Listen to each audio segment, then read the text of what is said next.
نحمدہ ونصلی علی رسولہ الکریم۔ السلام علیکم ورحمۃ اللہ وبرکاتہ۔ اعلیٰ حضرت فاؤنڈیشن کی جانب سے عقائد کورس کروایا جا رہا ہے اور یہ اس کا 25واں دن ہے۔ آج ہم عقائد برزخ پر بات کریں گے۔ یاد رہے کہ دنیا اور آخرت کے درمیان کے جہان کو برزخ کا جہان کہتے ہیں۔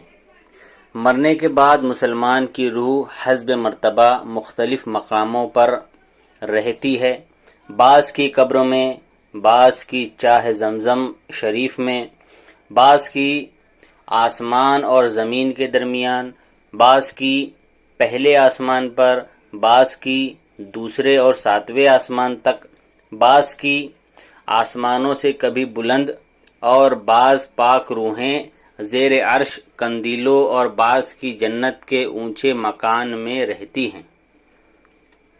مگر کہیں بھی ہو، روحوں کا تعلق اپنے جسموں کے ساتھ بھی ضرور قائم رہتا ہے، جس طرح حیات دنیاوی میں قائم تھا، بلکہ اس سے بھی زیادہ۔ بدن کی ہر راحت و لذت بھی روح کو پہنچتی ہے۔ اس کے علاوہ روح کے لیے خاص اپنی راحت و غم کے الگ اسباب ہیں۔ کافروں کی روحیں اپنے مرگھٹ یا قبر میں رہتی ہیں۔ بعض کی چاہ برہوت میں کہ یمن میں ایک نالہ ہے، بعض کی پہلی اور ساتویں زمین تک، بعض کی اس سے بھی نیچے سجین میں۔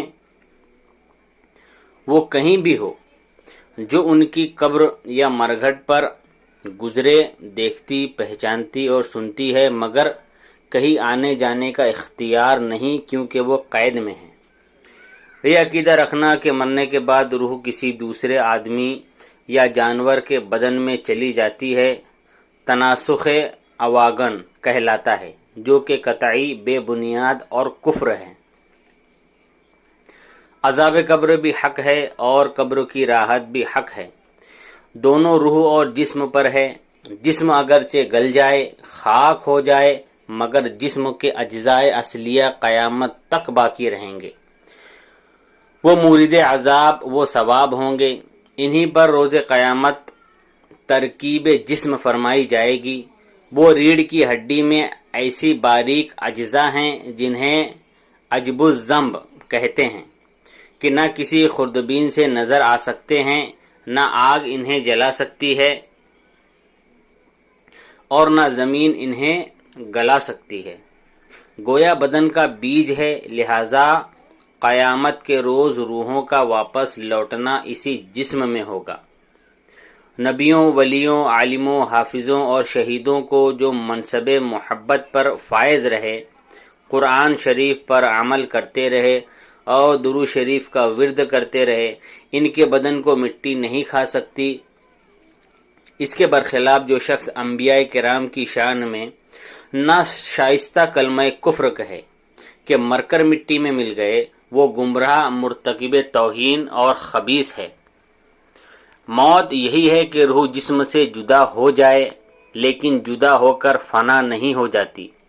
دفن کے بعد قبر مردے کو دباتی ہے۔ جب دفن کرنے والے دفن کر کے چلے جاتے ہیں تو مردہ ان کے جوتوں کی آواز سنتا ہے۔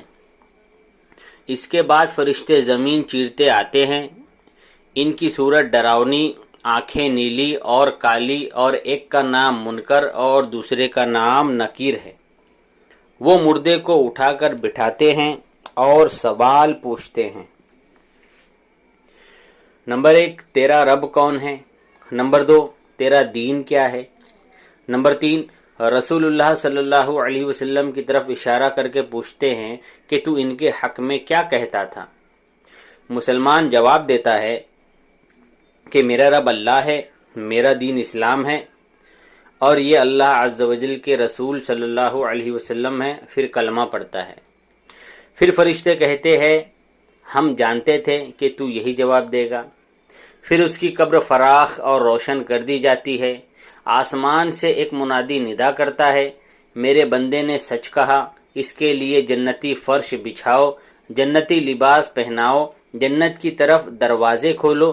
دروازے کھول دیے جاتے ہیں جن سے جنت کی ہوا اور خوشبو آتی رہتی ہے، اور فرشتے اس سے کہتے ہیں اب تو آرام کر۔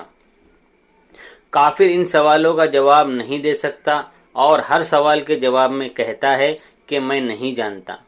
آسمان سے ندا کرنے والا ندا کرتا ہے کہ یہ جھوٹا ہے، اس کے لیے آگ کا بچھونا بچھاؤ، آگ کا لباس پہناؤ اور دوزخ کی طرف دروازہ کھول دو۔ اس سے دوزخ کی گرمی اور لپیٹ آتی ہے، پھر اس پر فرشتے مقرر کر دیے جاتے ہیں جو لوہے کے بڑے گرزوں سے مارتے ہیں اور عذاب کرتے رہتے ہیں۔ قبر میں ہر مردے کو رسول اللہ صلی اللہ علیہ وسلم کی زیارت نصیب ہوتی ہے۔ اہل ایمان آپ کو پہچان لیتے ہیں، کافر و منافق نہیں پہچان سکیں گے۔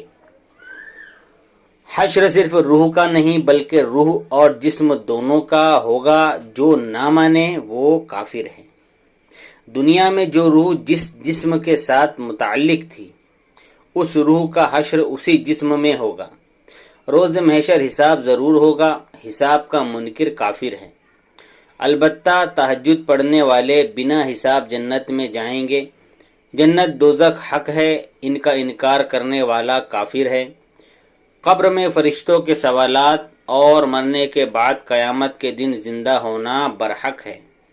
عذاب قبر کافروں اور بعض گنہگار مومنوں کو ہوگا۔ اللہ تعالی اپنے فرما بردار مومنوں کے لیے قبر میں نعمتیں نازل فرماتا ہے۔ حرام کو حلال کہنے والا اور حلال کو حرام کہنے والا کافر ہے۔ قیامت برحق ہے اور محشر میں بارگاہ حق تعالی میں اعمال کا حساب ہوتا ہے، نیکی اور برائی والوں کو بدلہ ملتا ہے۔ تو آپ نے عقائد برزخ سماعت کیا۔ اس کے اندر کچھ ایسی چیزیں ہیں جس پر وہابی اعتراض کرتے ہیں، تو انشاءاللہ العزیز جب ہم تفصیلی گفتگو کریں گے ایک ایک عقیدے کو لے کر کے، اس وقت ہم آپ کو پورے دلائل دیں گے۔ تو آپ لوگوں سے گزارش ہے کہ آپ لوگ اس آڈیو کو سنیں اور دوسروں تک اس کو پہنچائیں۔ السلام علیکم ورحمۃ اللہ وبرکاتہ۔